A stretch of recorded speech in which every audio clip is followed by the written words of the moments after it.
What happened to the Pacers in February? Why did they play a little worse and scrape out some miracle wins? Plus, Jarace Walker, a triple-double in the G League on Monday. Should he be playing more with the Pacers? And Tyrese Haliburton has hit a stride. Why? We'll get to all that today on the Locked On Pacers podcast.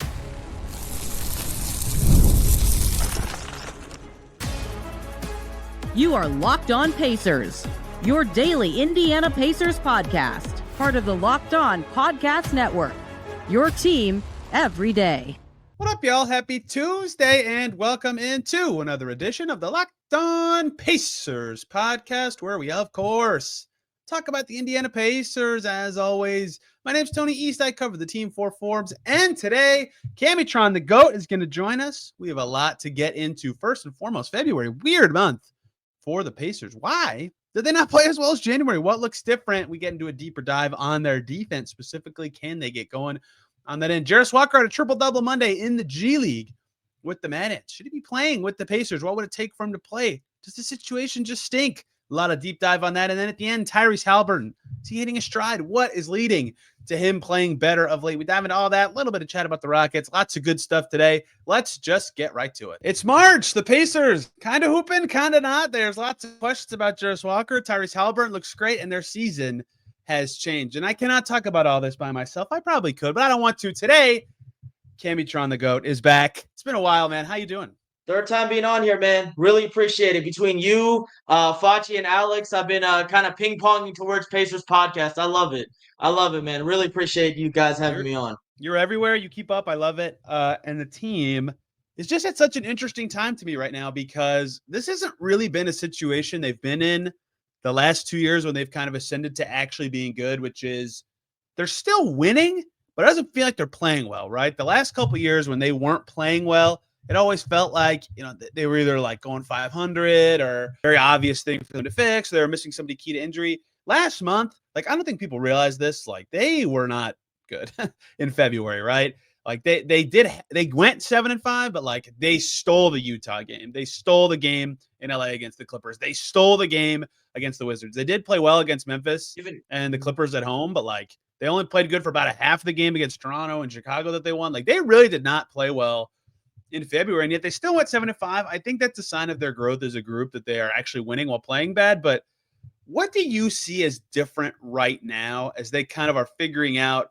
They in January, they looked awesome. They had second best record in the league behind OKC. Why do you feel like they're not reaching that level anymore? I'll say this. I'll start with the positives. I'll say that if this month of February happened last year, I think we probably would have gone 5 or 7 or even worse. The fact that we're able to get these games out against the worst teams, for example, that LA game, the game where we came back down 22, that would have been a wash last year. For example, the Washington game that went to overtime, that reminded me a little bit of remember the Chicago game last year where Pascal had that block? DeMar hit an insane shot to go to overtime. Yep. Kind of reminded me of that, but we pulled it out in the end. Or even the Toronto game. That would have been a loss a couple months ago, let alone last year. I do appreciate that this team has the grit and the hustle to eke out those games because, again, those are below 500 teams. Those are teams that we should be beating, right? And I know you didn't mention the Atlanta game, the one that we almost blew. Yeah, the one that we almost blew the night of the Rumble. Yeah, I mean, that game, the Utah game, last year, those would have been losses. So I do appreciate this team that they show the growth and show the maturity to keep up. However, the thing is, what separates the good teams from the great teams, you can't be eking out wins against bottom feeders. You can't be doing that. And what I noticed, especially in the Miami game, in the even last night, Chicago, what I noticed in those games and the games where we lost, the 3-point defense has been awful. Terrible. Just let them get whatever they want. And I mean, I feel like this has been a problem with this team through 3 coaches. I mean, it happened with it happened with the 2 Nates before this. It's happening with Rick. Every time at least 10 to 15 times a game, I see myself yelling at the screen, rotate, rotate, get across that screen, go put a hand up, and it feels like sometimes we just don't, we're just not there. I mean, that Davion Mitchell bucket, the icer against Miami, inexcusable because I know he's not a great shooter, and I know if you want to leave somebody open, you probably leave someone like him open, but game on the line, Miami's been shooting lights out the whole night. You have to put a guy up on him. You can't afford to double. And it's mistakes like that. It's like, why are you guys doubling? You're letting the guy go to the rim. Or Kobe White last night. I know he was on one, but man, it feels like we were giving him some stuff. So the defense, it went from being surprisingly great in January. I mean, I honestly, January Pacers, I'd never seen them play defense that good since maybe maybe 2018, or maybe even going back to the Frank Vogel era. I've never seen us play defense that good, to the point where I thought, is every team just having a slump against us, or is this really what we're doing? Is this really what we're about? But I'll say this: if the shots are falling like they were against Miami and last night, I have some optimism. I'll say that. And if we can bring some of that defense from January, copy and paste it to April, we're going to be rolling, I'm telling you. So I agree the defense is by far the thing that I felt the most different about from them from January to February. Like the Hero one, or the Davion Mitchell 3, like that, the reason that those ones are weird and bad, and it kind of happened in the Bulls game too, is like, yeah, he's wide open. They did it because they were trapping Hero for a lot of the second half, but they had to trap Hero because their defense on him was so bad. And in January, they weren't having these problems as often where somebody was just cooking them, right? Like, I'm not saying they didn't have nights where somebody went crazy, but it was very infrequent that they were like, oh crap, we got to trap like now, and they had to trap Hero pretty early. They started to trap Kobe White because, I mean, the first possession of the second half against the Bulls, Nembhard just got destroyed, right? Kobe White just went right around him. Like, that was one of the easiest buckets Nembhard's given up all season. And so that kind of forced them to do that.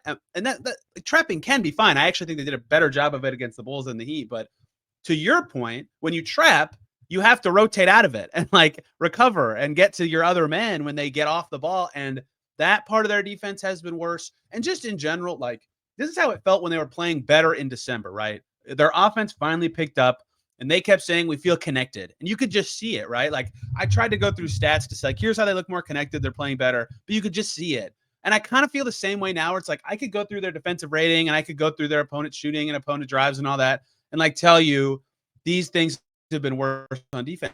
But like, you can just see it. It just looks a little worse. They're not keeping the penetration out as often. They're not rotating as well. They're not as connected on the backside. And like, sure, some stuff has been good. I think Turner's been better on defense the last 2 months. Haliburton's had 4 steals every game for a couple weeks now. Like, that's been better. Like, that's all great, but the product in general has been worse. And if I had to point to one thing that I think stands out, like, Nembhard was awesome on defense in January, and he's taken a little bit of a step back, it's felt like to me, and that just looks a little worse. A lot of what they're doing falls apart. So there's a lot you could point to. I think their bench defense has been terrible for a while now. That's got to be better. But, Nembhard, the rotations, the bench, all that stuff's got to be better, because I've been asking, how good is their defense really? And in February, it took a big step back, and they've really got to figure out. Oh, yeah, absolutely. And for what you were saying with us playing Hero and having to help on him because we were doing such a bad job on him, in my opinion, it's creating a problem and then solving that problem, but then creating another problem. It's like if you have 2 holes in your shoes. You only have enough cloth to cover up one. Why'd you make the second hole then? What are you doing walking on rocks? Why are you walking on hot coals? Why are you burning holes in your shoes? Come on, man. If you have enough cloth to cover up one space in your shoe, don't create these problems that'll create the second hole. And that's what it feels like with this team. It's like they create problems, solve those problems, but then the obvious problem gets left unchecked. You know what I mean? It's like, it's unforced errors. You fix those errors, then it leads to a forced error. I agree. And I don't know how to feel about it perfectly, because last year they were okay on defense in the playoffs. Like, despite being a pretty bad defensive team all year, they turned it up. Maybe they can do that in the series setting again this year, but I don't know how good they are defensively, and I don't think they know how good they are defensively. And like, that was something that was a story last year, and I think they'll have to know to make their decisions in the summer. They have good defensive players, but it just comes and goes in ways that are very confusing to me. And it's not like it's like great offensive team, they can't stop bad offensive teams. They do stop. Like, they have good nights against good offensive teams. They have bad nights against crappy offensive teams. The Wizards ripped them up. They've defended the Suns great, just off the top of my head. That's what's so bizarre about it to me, and the consistency part of it. And like, they're kind of past the point where I can just be like, oh, young team, they're inconsistent, especially if I'm going to give them credit like you did. for winning games they would have lost last year. That's great, but like, okay, you're taking some steps towards being a more mature team, but that's got to be every night kind of stuff, and it hasn't been. Everybody, quick little break here to talk about DoorDash. NBA fans, get ready. They swoosh, you save. Thanks to Dash Pass, every time a player drops 50 or more points in a game, you score a huge deal the next day. It's simple. When any player scores 50 or more in a game during the 2024-25 NBA regular season, Dash Pass members get 50% off an order, up to $10 off the next day from noon to midnight. Here are a few ways you can take advantage after an epic 50-point performance. Like Steph Curry, celebrate by ordering wings, pizza, or burgers from your favorite spot delivered straight to your door. Whether you're staying up, watching highlights, or just need a midnight snack, use Dash Pass to grab something delicious while saving big. Need a quick and easy lunch the next day? Well, with Dash Pass, you get your favorite meals with $0 delivery fees and reduced service fees. Plus, now you save even more with this exclusive NBA offer. If you're planning to catch the next game, order your go-to snacks and meals at a discount. Get ready for more high-scoring action. Sign up for Dash Pass. Get ready to save. When any player scores 50 or more points in a game, Dash Pass members get 50% off an order the next day, up to $10 off. Just use promo code NBA50 from noon to midnight after a 50-point game on eligible orders at participating merchants. Must have an active Dash Pass account. Terms apply. Visit DoorDash to learn more. Let's go to Jarace Walker because I saw him cook today. It was very fun. I got to watch the Mad Ants up close. It's his first assignment of the year. Compared to last year, night and day, G League difference. I don't want to talk too much about one game in the G League. I do want to talk about his situation in general. But he was amazing. Triple-double. He knew it was close for a while. There was a bunch of Pacers players sitting courtside telling him, hey, you're 2 assists away. Let's go. Get it. He got it with about 2 minutes to go, which he was psyched about, obviously. He played very well. He looked more comfortable with the dribble. His passing was there. His communication was there, which is important to me as an observer, and I think important to the Pacers coaching staff and front office, because like guys who are quiet are like, they don't want to be there, right? Jarace Walker wanted to be there. He wanted to play. And that is because he hasn't been playing with the Pacers. He played pretty good against the Bulls, I thought. He did not play well against the Heat. He's been out of the rotation since Aaron Nesmith came back, getting chances with Mathurin out. A lot of people know the situation. I can get into the granularity in a second, but do you think, I mean, what can they do about this? Would you just play 11? Would you rip someone out? Does this just suck for Jarace because they're a deep team? Like, as the season progresses, this keeps becoming a story. What do you make of this right now? I mean, I talked to Alex and Facci about this in the last 2 podcasts. I truly think now we're kind of regretting not playing him too much last year. You know what I mean? Because of course you said there he's getting better in communication. He still has those immaturity issues where you'll see he throws the ball out of bounds. And this is the thing I've noticed about Jarace. If you notice this, this right here, he just like claps his hands really angrily and Yes. looks over at the bench like, yeah, I've noticed that. And then you see like the switch flip in Rick's head where it's like, all right, this guy isn't getting it done. We got to take him out of the game. And it does hurt that he has this short of a leash, but I see both sides here. You know, we're I don't want to say contending team, but we're trying to make some noise in the playoffs this year, right? And is it worth it having a guy who was basically a non-rotation? Like, this is basically his rookie season. We can say that. He's This played is 88 basically games. his Yeah. this is basically his rookie season, and he's still making rookie mistakes as a guy who barely played last year, barely played any meaningful basketball. I mean, he had that game against Phoenix, I think. He had that one game against Sacramento where he had 15, but other than that, really didn't get that much playing time. And I truly think if he played last year, if he got some run, even in garbage time, even when we were hurt, like have him out there for some time to get him used to Rick, to get him used to the sets we're running. Because the team we have last year and the team we have this year, pretty much the same. Outside of Jalen Smith, whatever. But keeping that continuity is the real problem with him, because when he's on the floor, he's very up and down. He's a very inconsistent player. I think last night he was okay. He was all right last night. I mean, he had that buzzer beater at the end of the first quarter, but then I think he also shot one behind the backboard or something. There was a corner 3 that he missed really badly. And with shots like that, it's like, man, what do we make of this guy? What do we make of this guy? I truly think he's like you remember the show Beyond Scared Straight? You remember that show where they had the little kids who used to misbehave and they throw them in prison for one night and they get better? He's like one of them. It's like, dude, your IQ is amazing. You can shoot when you want to. You can pass the ball. You're a great defender. You're jacked. You're jump out the gym, but we need to harness that energy, man. We need to harness that energy. And at this point, truly, I believe next year, is make or break for him. And not only make or break for him, but make or break for guys like guys in the front office or guys in the coaching staff, because you got to play this guy. You traded for him in the lottery. You traded for him. You got to play him. And if you don't play him, then send him to a team that will play him and get some assets in return. You know what I mean? I see both sides. I truly believe that he is an NBA player, but at this point, is it worth playing him over guys like Shep who make less mistakes, guys like Shep who are more experienced, or somebody like Obi who's more consistent from the three ball, even though his defense might have a lower ceiling? Is it worth playing him? But I mean, I feel bad for him because I feel like he has the Goga syndrome where he had when Goga played for the Mad Ants. Dude. Too good for the G League, maybe not good enough for the NBA right now, or maybe not good enough for the situation that he would be in right now in the NBA. You know what I mean? You summed up all my thoughts very well, including I was about to mention Goga, right? Because Goga was in a situation where the center, his position instead of the whole team, it's a little different, but like Goga couldn't play because Turner was in front of him and Sabonis was in front of him. Now, it was weird when they played like Jakar Sampson instead of him and stuff like that, right? But I'm not to rehash that, but in the third season, everybody said the same thing. If he's not the backup five, or if he's not playing more often this year, they should trade him, right? And if they do play him, great. And I always thought he was better than everybody else. Doesn't matter what I think. But regardless, in the year 3, they barely played him, and then they cut him. And then he went to the Magic, and it's worked out great. And so, like, with year 3 is like, what are you doing at that point? If especially the first round pick, their extension is time after that year. You got to know, or at least feel pretty good about what they are. So yeah, next year with Jarace will be that time where it's like he has to play, or he should not be on the team, right? Because then his value just goes away. Like, they cut Goga, a first round pick, they cut him. So I agree with you there. And I also agree with you that it just kind of sucks.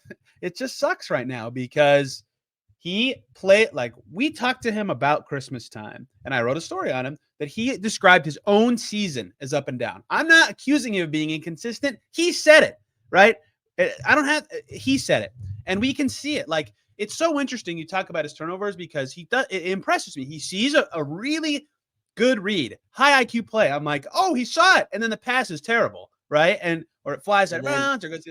And they've been so harping on the possession battle recently. And like, that stinks. Like, I get it. He saw the read. That's great. He's got to make the pass. He did have a few turnovers in the Mad Ants game. That was probably the biggest blemish. And so the inconsistency on defense, some games you're like, whoa, look at Jarace. And other games you're like, oh my God, he got blown by 100 times. So it's just, you're exactly right. It's inconsistency for a team that is trying to win right now.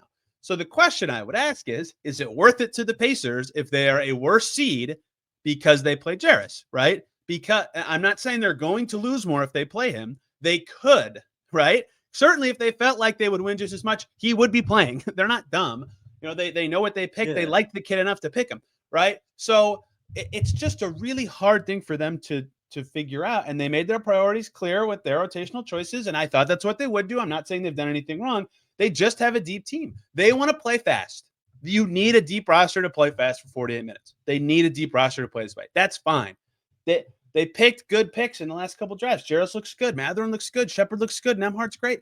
Those guys have to play too. It's just like, it's such a rock and a hard place that they have to figure out how to either play Jarace or trade him in the summer or next year.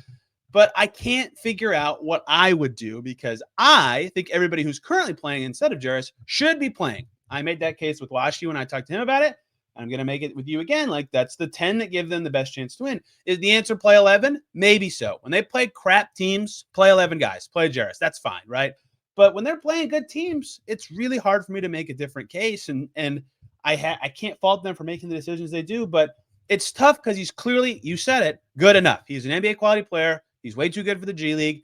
He had a good stretch of play from late December to mid-January before Nesmith returned. He's good. He's a good player. His archetype would be good. People keep saying he should play because they'd make them better on defense. That's not reality for him. I think his offense is ahead of his defense. That's not to say he's a bad defender. It's just what reality is for him.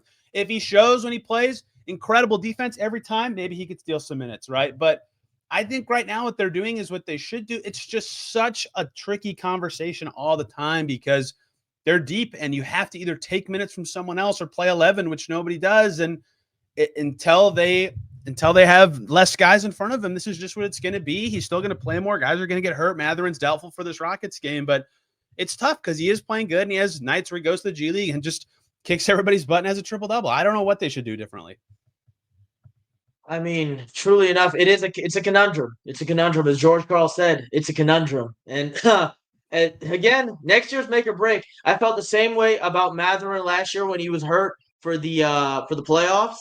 It was make or break for him this year. Currently, he's making. He's not breaking, and part of that is because he's getting consistent minutes. He got taken out of the starting lineup, but he's still finishing games. He's still having those big games. He's not making mistakes he would have made last year. For Jarace, next year, I think it's half of the blame. Half of the responsibility has to go on the coaching staff and Rick to play him, and the other half of the blame is for him to be able to play and to play well. It's not a charity case. I'm sorry to say, I love the guy, but we're not running a charity here. He's not going to play if he doesn't do well. And if at that point, if that's the case, then I know a rebuilding team would love him. Trade him somewhere. Trade him for a couple picks. Trade him for a good young player. A lot of teams love Jarace's archetype. He has that Draymond Green type, Trevor Ariza type archetype that teams love. And if worse comes to worse, trade the guy.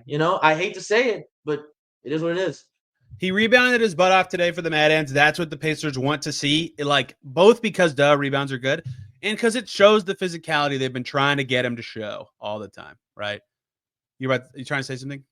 You have the hand up. I was going to say, yes, I was going to say, thank you, Professor. I was going to say that in the Summer League, you said his offense ahead of his defense. Yeah. That's what they noticed in the Summer League. I saw he was making offensive strides, but kind of letting himself get blown by on defense in the Summer League. I did notice that because guy was bringing the ball up the court, setting up the offense. I'm like, that's cool and all, but you might be a rotation player next year. You're not going to be able to do this. Yeah. Let Quentin Jackson, let whoever was starting at point guard of the Summer League team, I don't fully remember, but let them bring the ball up. You go do what you're planning to do this season. You're not going to get reps bringing ball up the court when Tyrese Haliburton, Andrew Nembhard, and TJ McConnell are on the floor. You're just not going to do that. And if you're on the floor, there's a good chance they will be on the floor as well.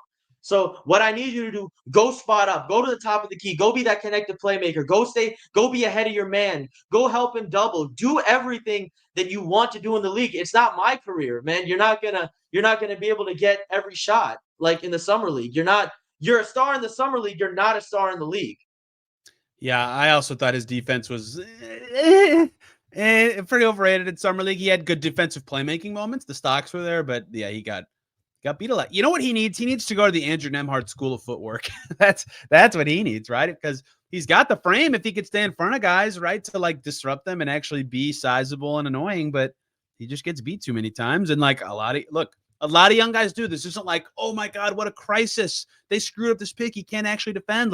If he just gets a little better at that stuff, he's going to be a way better player. He's played 88 games. You got to chill with declarations about what he will be or won't be. And I'm guilty of this too. It's just, I think his offense is ahead of his defense, and that's credit to him, right? No one thought that coming out of Houston. He can shoot it better. He's a good passer. He had a great lob to Obi 2 nights ago. He reads the game well. It's just the defense isn't there yet to me, and everybody says he's got to play to get better defense. That's true. So do their other young guys who are currently playing, and they got to win right now. Right now, they're fighting for the 4 seed today. It's just, it's really tough, and I have trouble really summarizing this conversation because I just keep saying, oh, it's so tough. It's so hard. And I have made my case clear that I think he's the 11th Not guy. everything is black and white. Not everything is black and white. Yeah. This isn't a black and white situation. And the lineup data says a lot of lineups he's a part of are just a little worse. And that's fine. He's played 88 games. It's his second year. He's 21. It's okay. It's just they will have to figure out a solution at some point because it is tough that he keeps showing signs that he might be ready for more and they don't have a way to give him more. One more break here, guys. We can talk about OpenPhone. Running a small business means you're wearing a lot of hats. Your personal phone becomes your business phone. Before you know it, you're juggling customer calls day and night. As your team grows, it becomes impossible to manage everything with just your personal number. That's where OpenPhone comes in. It's the number one business phone system designed to keep your work and personal life separate. For just $15 a month, cost of a few coffees, you get complete transparency and visibility into everything happening with your business phone number. OpenPhone works through an app on your computer or phone and integrates with tools like HubSpot and hundreds of others. It all uses AI-powered call transcripts and summaries, so you'll have a rundown of your calls and action items the second you hang up, And if you miss a call, no problem. Automated messages sent directly to your customer, ensuring you never miss an opportunity to engage. Right now, OpenPhone is offering 20% off your first 6 months. How about that? When you go to openphone.com/LockedOnNBA, that's OPENPHONE.com/LockedOnNBA for 20% off 6 months. Openphone.com/LockedOnNBA. If you have an existing number with another service, OpenPhone will port it over at no extra charge. Last guy I want to talk about. It's happening. The star, Tyrese Haliburton. He's hooping. He just looks faster, man. And it sounds so lazy to say he got the jersey ready to go. He looks great. He looks really great. It was not a 4-game flash. He looked good in Miami. He looked good against Chicago. He was awesome in the first half against the Bulls. This is definitely, to me, the best 6 games in a row he's had this season. Do you agree with that? And if so, why do you think? What specifically looks better about him to you? Well, you know what, Tony? I'm gonna answer your question with a question. Okay. I'm gonna answer your question with a question. How long do you think they will hold on to those first 15 games of the season? Because it's not looking good for them right now. Yeah, you know what I mean? It's Dude, not looking good that for was them. just dumb to me. Like, he had 2 full seasons. Even if you think last year the first 2 months were a fluke, where he was like the top 5 player, whatever. He was an all-star the year before that. Like, clearly, it was so stupid. You know what's funny? You know what's funny to me? People be saying one season wonder. I'm like, okay, which season? Yeah. Which season? Which season? Wait, there were 2 in a row. Oh my, that drove me crazy. Exactly. It's so dumb. Like, obviously, a get player to who's it. been good for years and years doesn't just suck all of a sudden. Yes, he played bad. I'm not going to say he didn't, but yeah, he looks great right now. What do you? That's funny.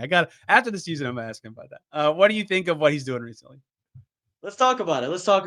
What I like the most is the confidence, man. The confidence. Because certain parts, second half of last season, and started this season, as I was talking, he was shell-shocked. He looked shell-shocked and scared out there. He looked like he looked like an undrafted guy who was just put in just to spell somebody's minutes. It really hurt me watching the guy who was throwing daggers after daggers, looking at his watch, saying, "It's my time now. I can do that too." Watching him basically crumble under pressure. He had 0 points on national TV against New York. That's basically NBA suicide. You can't recover from that. But he did. He did. And the confidence is back. I saw that one shot against Toronto. It was in the first quarter where he caught the ball around the logo, spun off his defender. I think it was Grady Dick. I think it might have been someone else. Spun off him through a heave, and it just bottoms. I have not seen that guy come out in the past few months, and I'm so happy to see him back. Another thing, he's getting to the rim. Yes, he's getting to the rim. Finally, I'm sure the stats back this up. Last year, before he was injured, he was one of the best rim finishers for a point guard in the league. He was getting to the rim. He had the little English finishes, up and unders. Even had a windmill last year, which out of character. But he's getting to the rim now. He's throwing up the little, I like to call it the little foo-foo floaters. He's throwing them up. Yep. That one shot to beat the buzzer last night with the left hand, threw up the little floater hook shot with the left hand. I'm about to bring that shot up. Yep.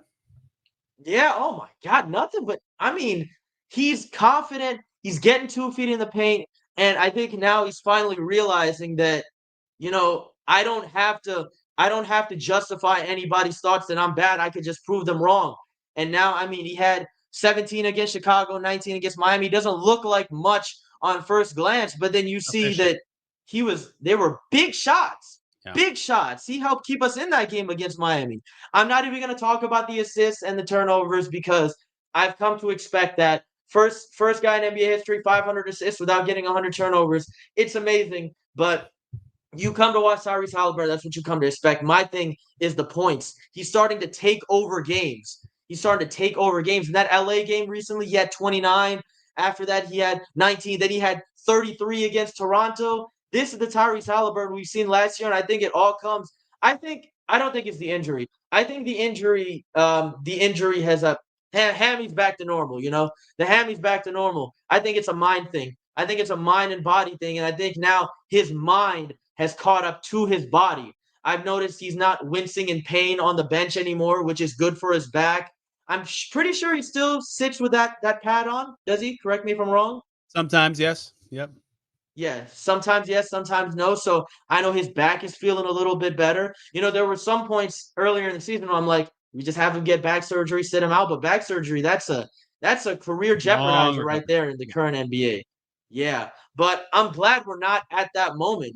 What I liked in the when he had the injury in the Cleveland game, the first one in the first Cleveland game, Yeah. we sat him out for the next game for the whole entirety of next game because this guy has a history with his back and with his hamstring. You don't want to jeopardize that.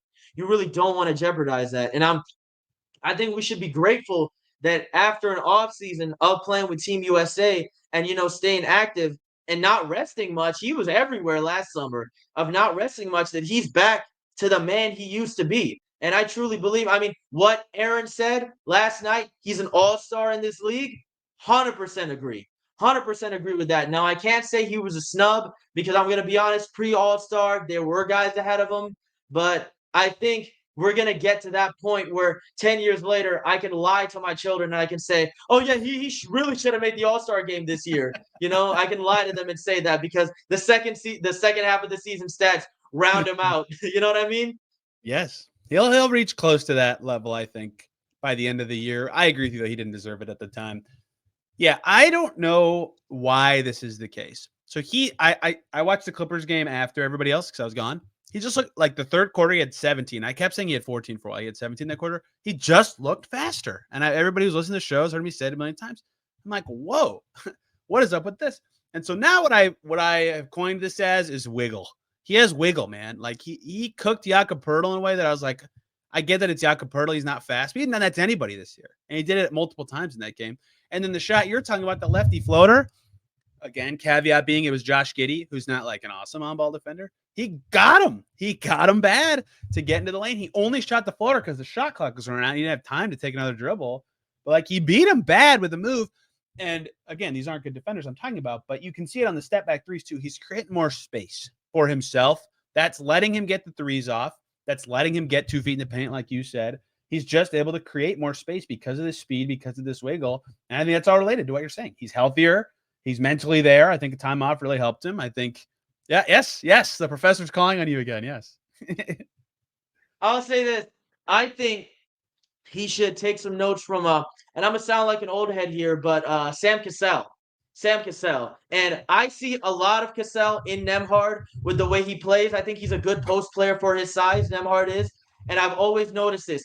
Driving hard to the rim, get that bump of space where you're around, the curved line, the dotted line. You get that bump, shoot a fadeaway. Nembhard is an ace at that. And I learned that from a Sam Cassell training video when he was on the Clippers. I think Tyrese should really learn that explosiveness. Get to the rim, get that bump. Once you see that bump, couple feet of space, you throw it up. And I don't know if you're going to double clutch it like you usually do, but throw it up, man. Throw it up. You're a good shooter. It'll a double find its clutch way down. 8-footer would look a little ridiculous. Just, dude. I went to the park the other day and I tried to shoot like him. I airballed every single one. I don't know how he does it. I can't do it either. I can't stop like they can when they do that bump thing. I just keep moving forwards. It's impossible. It's such a tough shot. But yeah, he's got the speed. He's got the wiggle. The shots are fun. And with the assists, like some of this is just his teammates are making shots, right? Like his potential assists aren't down that much from last year, but his assists are. And that's a lot of it. It's just like Aaron Nesmith's hot. Ben Shepherd's hot. Guys are making threes. That's good. But they're making threes in part because he's making them easy shots with good passing and good creation. So we'll see if he can keep it up, but he certainly looks great. And they don't Houston's good on D. It sucks playing the Rockets. They're not going to have any fun tonight. But after that, they don't have a tough defensive game for a while. So there's a chance his stats look pretty good for maybe a month-ish after the break. We'll see. We'll be covering all here on this podcast. And you will too. Where do you write? Where do you talk? Where can people find the things you say about the Pacers? I'm pretty sure if you guys watched the last one, there's a bit of a difference here. As you can see, no glasses. I had LASIK done, and the recovery process. Ooh. I try not to put too much strain on my eyes. Try not to write that much. But I'm gonna be back soon. The team's been good. iPacers.com. Shout out Derek. If you want to see my wrestling articles, Last Word on Pro Wrestling. Planning to do one tonight about John Cena. Damn, that man broke my heart. But you can see me on iPacers.com. You can see me on Last Word of Pro Wrestling. Of course, Twitter. It's right there. It's right. I'm gonna point down to it. There it is. Yeah, my handle's right there. Shout out to everybody. 10K followers just reached. Appreciate y'all.